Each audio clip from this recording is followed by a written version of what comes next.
welcome to the weekend edition of News Showcase. I am Priya, Tamil Nadu's first artificial intelligence news presenter.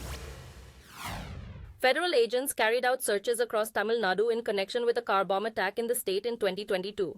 Reports said local activists inspired by IS militants were behind the attack outside a temple in the western city of Coimbatore. According to reports, detectives from the National Investigation Agency knocked on homes and properties of suspects in 27 locations in the state. About 10 agents were involved in the searches in Chennai, Trichy, Madurai, Tirunelveli, and Coimbatore districts. Since the attack, 15 arrests have been made, and reports said Jamesha Mubin, the main suspect, was killed when he blew up the car. The Madras High Court has allowed long-haul private bus companies in Chennai to operate their services from Coimbatore till the dispute over boarding points is resolved. According to reports, travelers can board private buses from two locations near the Coimbatore bus station.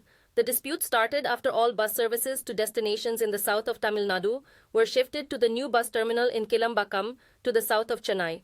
Under the temporary arrangements, it is mandatory for all buses to make a halt at Kilambakam before proceeding to their destination. The sprawling new terminal near Chennai recently became the hub for bus services to the south, which is expected to reduce traffic congestion inside Chennai city. India's Home Minister Amit Shah has stressed that the Citizenship Amendment Act will be implemented before the general election, which is due by May. He told a global business summit organized by ET Now that the act was aimed at granting citizenship to people who fled to India from Pakistan, Bangladesh and Afghanistan after facing persecution. The minister clarified, the act does not snatch Indian citizenship from anyone. The CAA, which was cleared by Parliament in 2019 and approved by the President of India, sparked unrest in some parts of the country. Shah told the summit that the election outcome would be a verdict on strengthening national security versus those who want to work against it.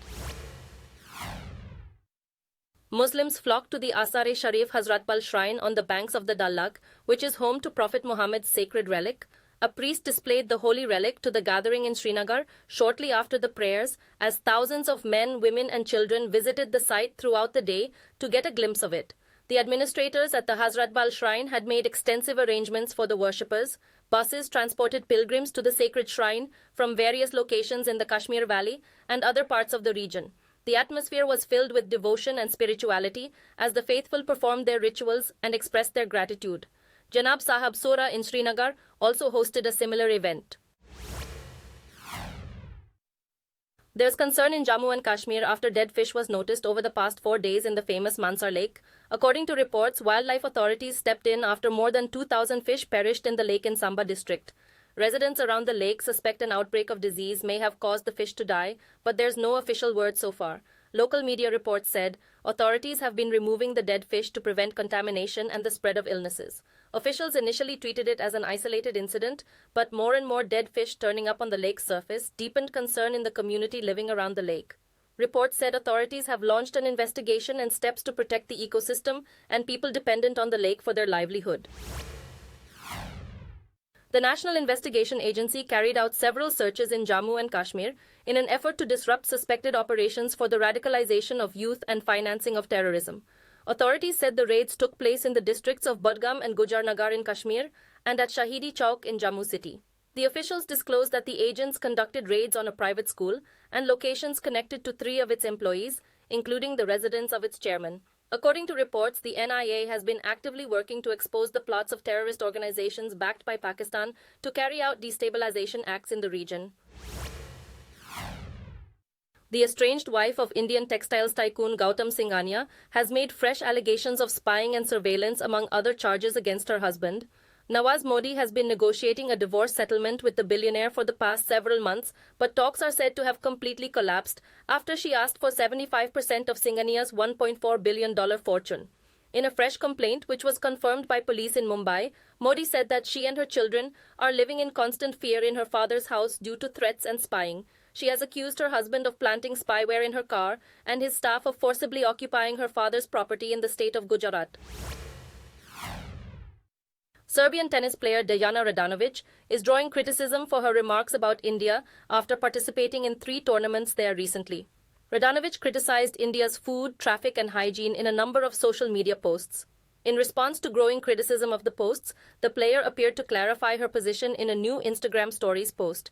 She argued that her remarks cannot be classified as racist because they were directed at a country rather than its citizens. During her tour in India, 27-year-old Radhanovich took part in 3 W50 events in the cities of Pune, Bengaluru, and Indore.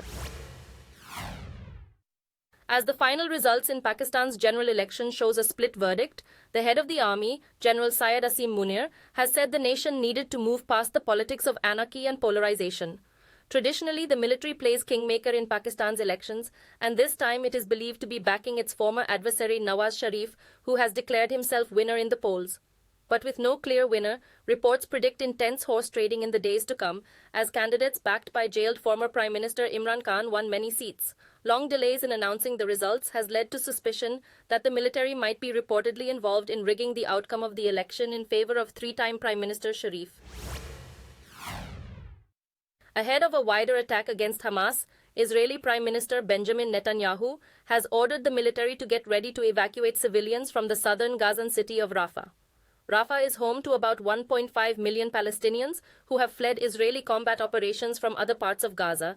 The UN and the EU have both voiced worry, while the US has warned Israel that an invasion of Rafah would be a disaster.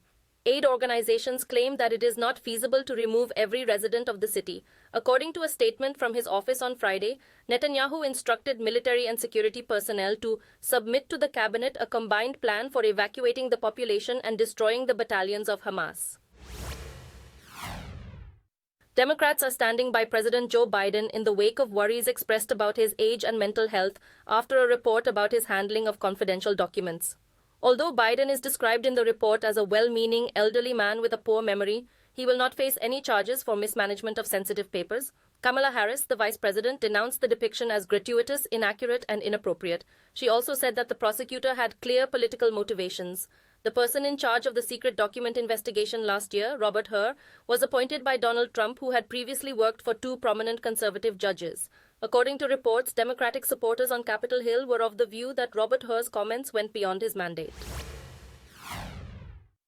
U.S. broadcaster CNN was forced to cut to a commercial break when anchor Wolf Blitzer looked unwell and about to throw up during a live interview. 57-year-old Blitzer was interviewing a member of the House Oversight Committee, Jamie Raskin, when he felt ill. The host of Situation Room was clearly uncomfortable and kept struggling somewhat as he moved through the conversation. He became quiet and looked terrified as Raskin discussed the controversy surrounding Donald Trump's inclusion on the ballot in Colorado. After a while, the program continued with Paula Reed, the chief legal affairs correspondent for CNN, as the host. Blitzer has been with CNN for 33 years, 18 of those as host of The Situation Room. Tibetans celebrated their New Year, which is also known as Losar, which began with prayers at Tsuglakang Temple in the Indian state of Himachal Pradesh. The Central Tibetan Administration of the Tibetan Parliament in Exile organized the celebrations in Dharamshala. Monks from Namgyal Monastery and members of the Tibetan government in exile offered special prayers at the event, which starts on February 10th and concludes 2 days later. As in regular practice, the event marks the start of a new year, as Tibetans welcomed the Wood Dragon Year 2151 and said goodbye to Year of the Water Rabbit 2150.